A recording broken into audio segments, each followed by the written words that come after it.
Hello students, this is Sumit Kumar, Assistant Professor, BB Department, Mawadi College, Ranchi. Here I am before you with the new topic, that is custom unions. It is one of the topic from your subject International Marketing. Custom unions are formed by the group of nations under the agreement which is known as Free Trade Agreement, and when custom unions are formed, then they agree to charge a single tariff from the non-member nations exporting to custom union or members belonging to custom unions.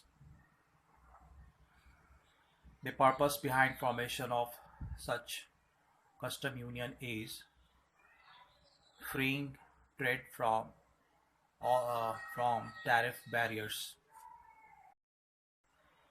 To understand in a better way, we can say that there is no tariff barrier among the member nations of custom union. Means trade will flow freely between the member nations. But if any non-member nation exports goods to nations belonging to custom unions, they have to pay once only.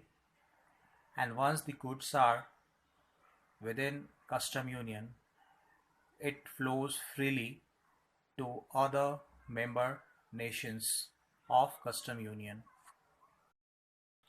Now we will move to the next section, which is about the advantages of custom union.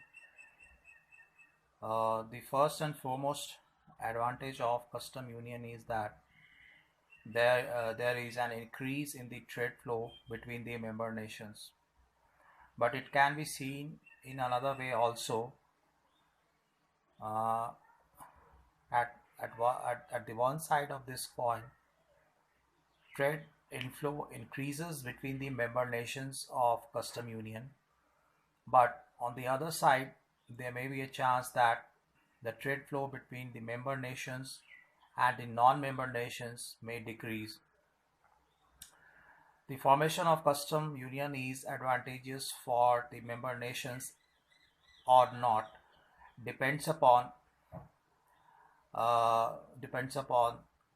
the trade flow, increase in trade flow, how much it's increasing between the member nations, and how it is benefiting the customers customers of member nations customers of member nations. The other advantage can be discussed in the purview of trade creation and trade diversion. Trade creation here means that after the formation of custom union, the more efficient countries or nations which are member of custom union can sell their goods to less efficient member nations of custom union. But side by side, trade diversion is also taking place after the formation of custom unions. Now, what is trade diversion?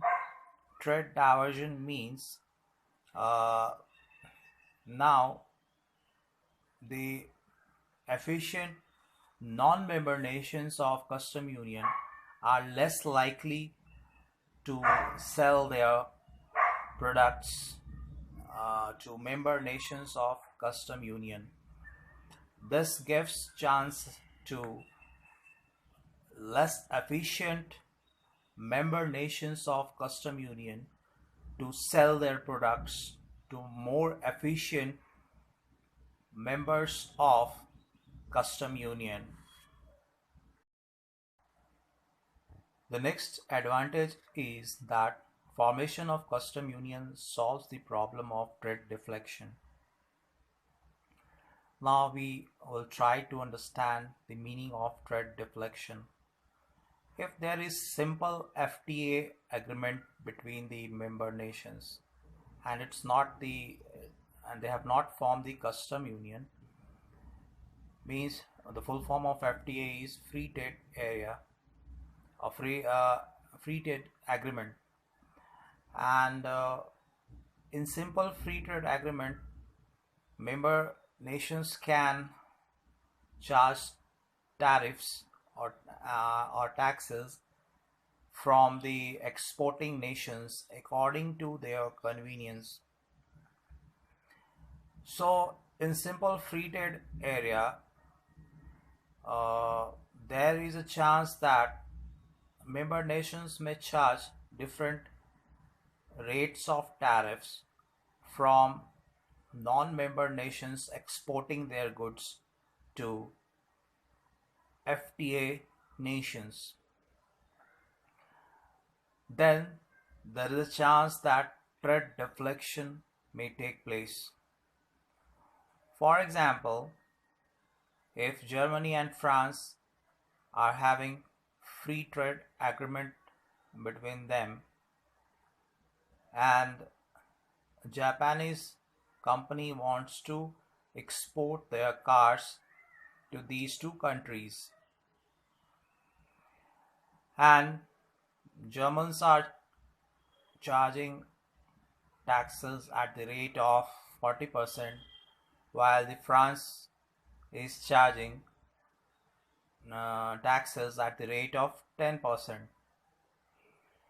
Then Japanese company will obviously sell their products to France, which are having less tariff rate in comparison to Germans, and afterwards they may resell their products to Germans.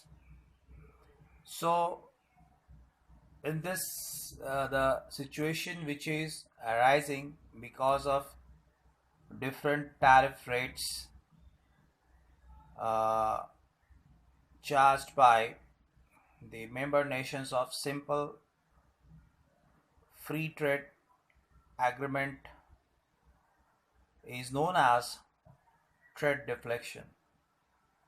In custom union, uh, the agreement between the member nations prevent trade deflection. The another advantage of formation of custom union is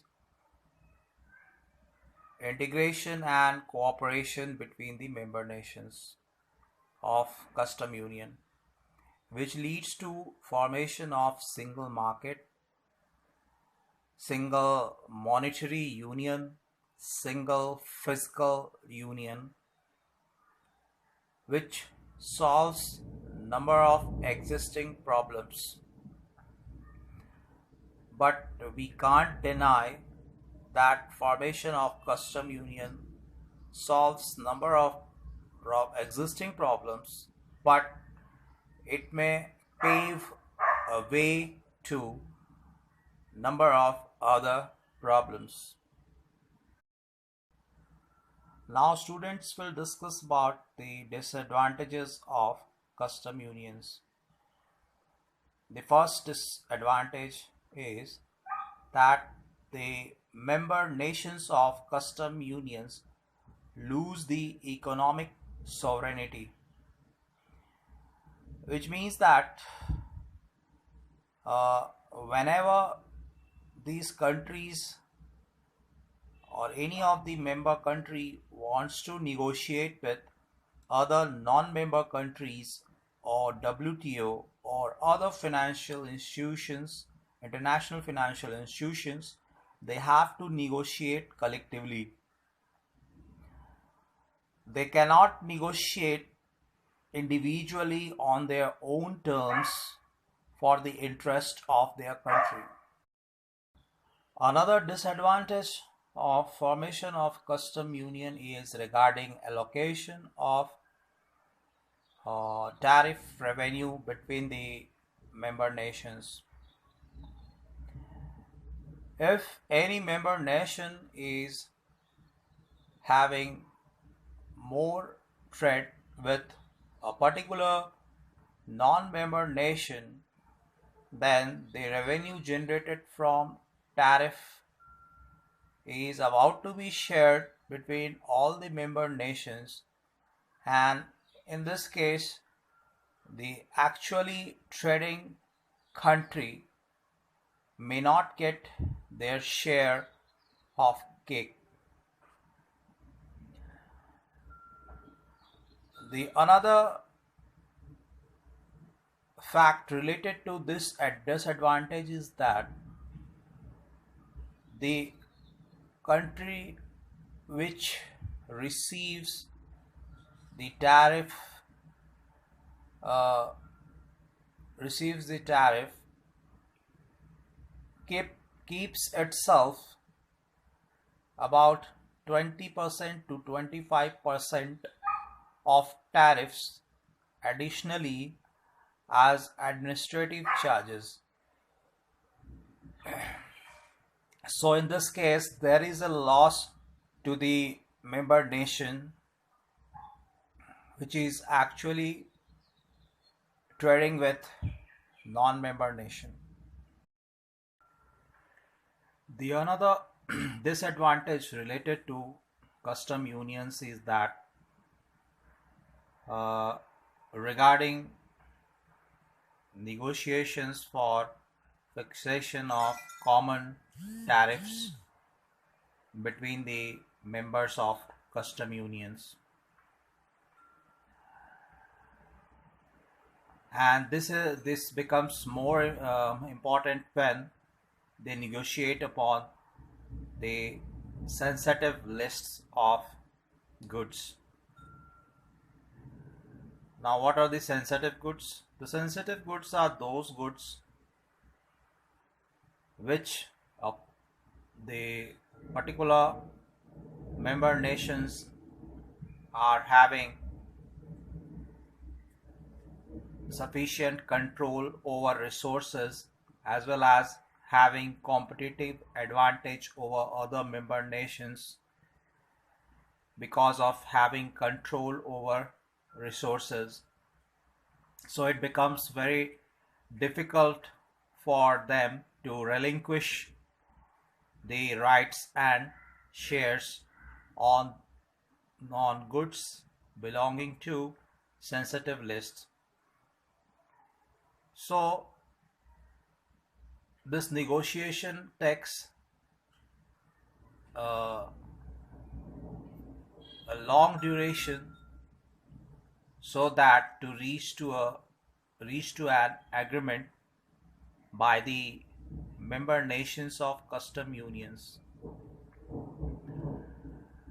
the process becomes lengthy when the custom union is formed between the developing nations.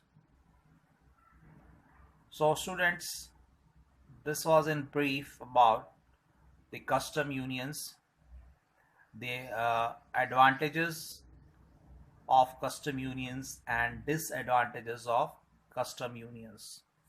Thank you.